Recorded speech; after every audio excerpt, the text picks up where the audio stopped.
Art is one of the most powerful things in this world. For Hitler, it provided a steady source of inspiration for his numerous conquests and sieges. Hitler was extremely passionate about art, however his mind was very narrow when it came to the idea of more creative, unrealistic art. He deemed such works of art degenerate and thus sought out to destroy them or auction them off.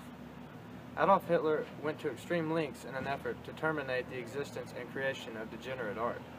Nazi soldiers would frequently make surprise visits to many of the artists' homes that were considered degenerate to ensure that they had desisted from all art in its entirety.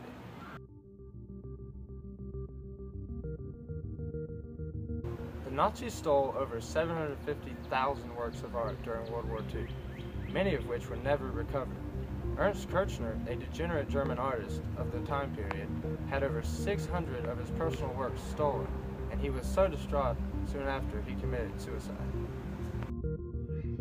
Empty frames and faded imprints aren't what you expect to see at an art show, but in this gallery, they are among the most haunting images, representing the fate of thousands of modern artworks stolen by the Nazis in the 1930s that were destroyed or remain lost to this day. It's part of an exhibit called Degenerate Art on display until September at the Neue Gallery in New York that offers a new look at the assault on modern art by the Nazis. The exhibit juxtaposes the classical 19th century paintings and sculptures that Hitler loved and accepted with the abstract modern art that he hated. This art he labeled degenerate. What is it about this art that Hitler found so threatening? Threatening was the international or the intellectual also aspect of modern art, so it was not something which you can easily understand. Olaf Peters is a German art historian and curator of the exhibition. They disliked it because it was also destroying to some degree the traditional concept of a painting, of an artwork, by fragmentation and things like that. But also aspects of content were important. For example, leftist artists of the early Weimar Republic like George Grosz or Otto Dix depicted prostitutes, depicted war scenes in a very brutal way.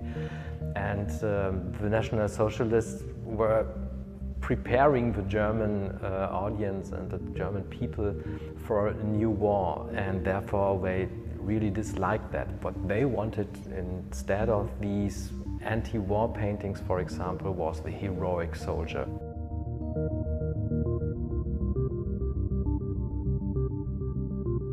Although the Nazis stole upwards to 1 million works of art, there were a few that hold some real significance. One of these pieces was painted by the well-known Vincent van Gogh, and it was titled "The Painter on His Way to Work." The painting held supreme significance among the local culture because it was one of the first examples of a newer, more modern style of art. When it was seized by the Nazis, the art community had experienced a major loss.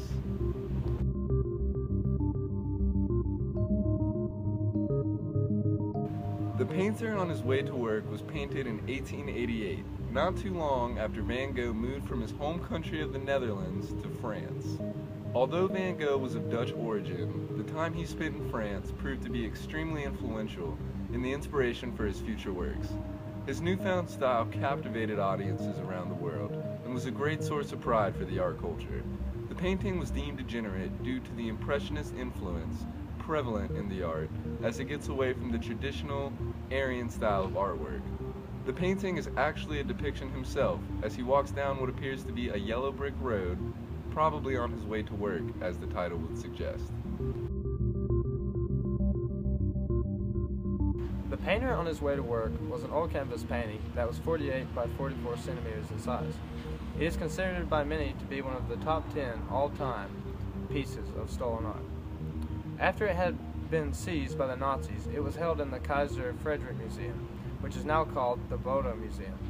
This was the same museum that housed many other historical pieces of art, particularly the bust of Flora, which was believed to have been created by Leonardo da Vinci. Unfortunately, the painting was ultimately destroyed. However, there has been little evidence to suggest how it met its demise. Ironically, many people believe that the Allied forces destroyed it as they were laying siege on Germany.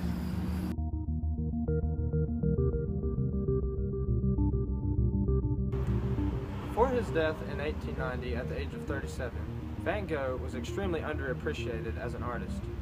Soon after, his Impressionist style would influence countless artists and the art world as we know it. At one time in his life, Van Gogh was a much more realistic painter.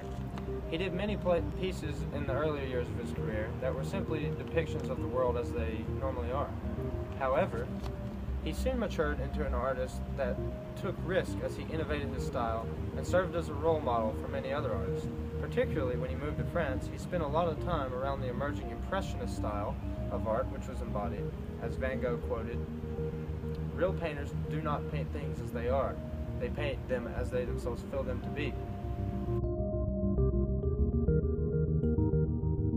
This new style of art was expressed in a multitude of ways, from arbitrary and abstract colors to using thicker, broken brushstrokes. Sadly, Van Gogh had a short-lived career, as he died at the young age of 37. However, his legacy is undeniable, as he reshaped much of the artistic world and had a huge influence on painters around the world. He is famous for a litany of things, from his Starry Night masterpiece to his hyperbolic personal life, in which he cuts off his own ear. At the conclusion of World War II, many of the paintings that had been looted by the Nazi regime were recovered and returned to their rightful home. But those that weren't were a source of conflict among those who felt that they were entitled to ownership of certain works. In the case of the painter on his way to work, no one will ever get to enjoy its magnificence ever again, nor will there be any dispute regarding who it belongs to.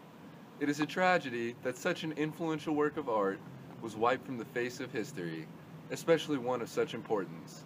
However, time moves on, new works of art are created every day, and hopefully the art world will never experience another World War II art holocaust.